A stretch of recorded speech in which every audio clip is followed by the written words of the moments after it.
हाय, क्या करना चाहिए अगर बीच में कॉन्डम ब्रेक हो जाए या स्लिप ऑफ हो जाए?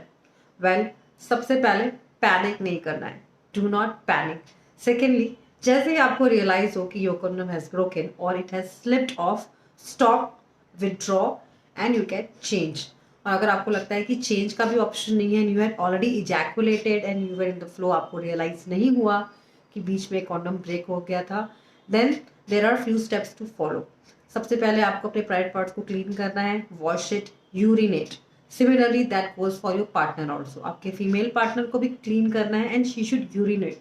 Now you should make sure कि आपने इजैकुलेट किया था या नहीं। अगर कर लिया था, then also do not panic. You can have an emergency contraceptive pill, but yes, under a doctor's guidance, because sometimes it can play with your hormones. अब इम्पॉर्टेंट बात ये आती है कि STI यानी सेक्सुअली ट्रांसमिटेड इन्फेक्शंस, क्या वो हो सकते हैं? यस, वो भी हो सकते हैं।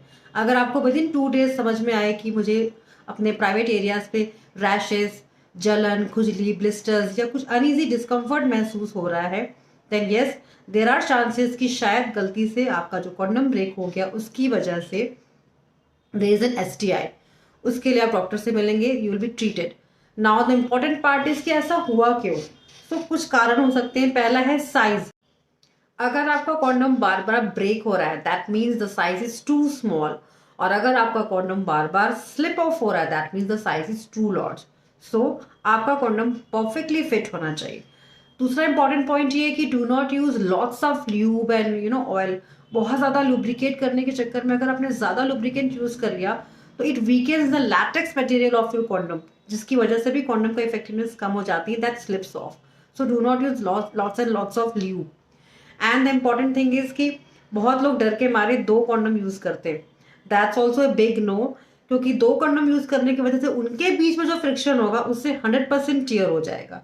सो ये कुछ स्मॉल टिप्स हैं to prevent breakage. Condom break होने से बेसिकली 2 ही बातें इंपॉर्टेंट होती हैं कि आपका पार्टनर प्रेग्नेंट ना हो, दूसरा आपको STI ना हो, कोई इन्फेक्शन ना हो। सो ये 2 बातों का ही ख्याल रखना और इन्हीं दोनों चीजों को मैनेज करना है। Take care, bye bye.